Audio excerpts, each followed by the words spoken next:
Terima kasih Mas, selamat pagi Pak Fajar. Jadi kalau di kami sih sampai saat ini belum ada tanda-tanda pemulihan ya, yang karena mungkin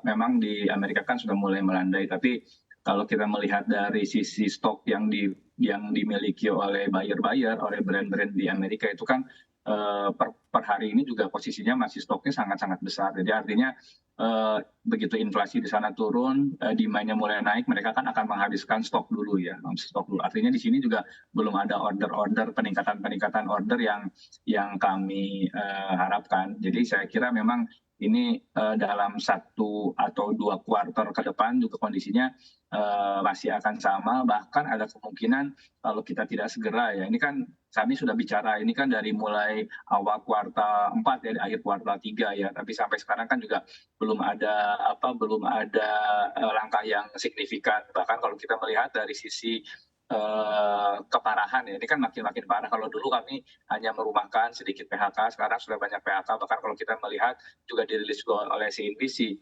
beberapa perusahaan sudah mulai menjual aset, menjual tanah dan melelangnya di platform online. Artinya ini kondisinya bertambah buruk. Kalau dulu kami hanya merumahkan, kita berharap anginnya bagus, nah, tapi kan cash flow kita pun terbatas ya.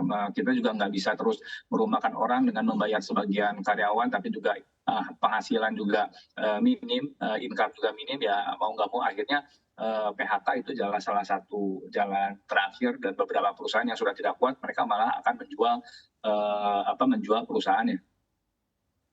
Oke, baik. Pak Retma, ini melihat juga begitu ya berbagai peluang yang ada dan juga kondisi yang ada, sebetulnya Anda menyikapinya di tahun ataupun sepanjang tahun 2023 ini di sektor garmen, akankah masih ada badai PHK di jilid selanjutnya? Silakan.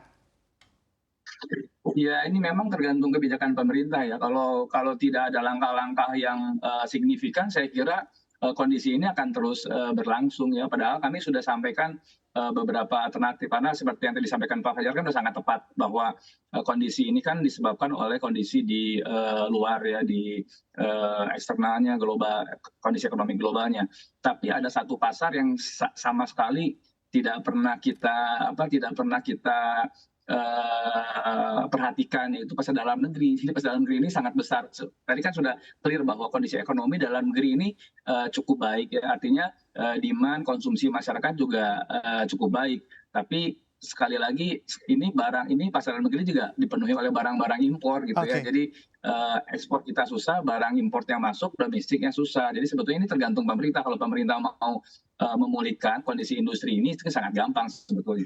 Pak Retma, mumpung ada Pak Fajar juga yang mana juga perwakilan dari pemerintah, Anda mengatakan tadi badai PHK tidak akan terjadi tergantung kebijakan yang diberikan oleh pemerintah. Nah, pertanyaan adalah kebijakan apa yang Anda harapkan dari pemerintah? Silakan, Pak Retma. Kebijakan yang kami sangat harapkan adalah kebijakan yang menjadikan pasar domestik sebagai jaminan pasar bagi produk-produk lokal.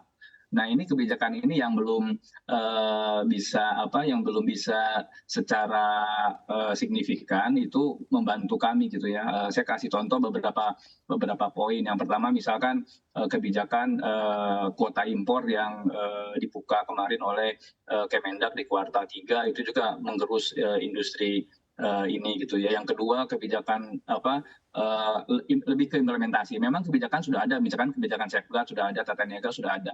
Tapi implementasi di lapangan kan juga banyak miss ya. Artinya untuk safeguard gitu ya, banyak impor-impor yang melakukan pelarian HS, banyak impor borongan, impor-impor yang semi ilegal. Maksud semi ilegal ini masuknya lewat pelabuhan besar, dicatat sebagian, nggak dicatat sebagian gitu ya. Misalkan satu perusahaan impor 20 ton ya, satu kontainer, dia mencatatkan di PIB-nya hanya 15 ton. Artinya 5 ton kan nggak tercatat. Yang nggak tercatat ini kan mereka menjualnya tanpa PPN ya. Jadinya kalau kita kan jual ke pasar dalam negeri dari hulu sampai hilir kan pakai PPN, masukan keluaran. Kalau yang barang-barang impor sebagian dijual tanpa PPN, jadi mereka lebih murah. Jadi kita nggak bisa bersaing. Terus juga pakaian-pakaian bekas misalnya itu juga kan menggerus pasar-pasar IKM ya, karena IKM yang 80% dari produsen yang berorientasi pada dalam negeri itu kan kebanyakan IKM yang mengambil bahan baku juga dari industri dalam negeri kalau IKM.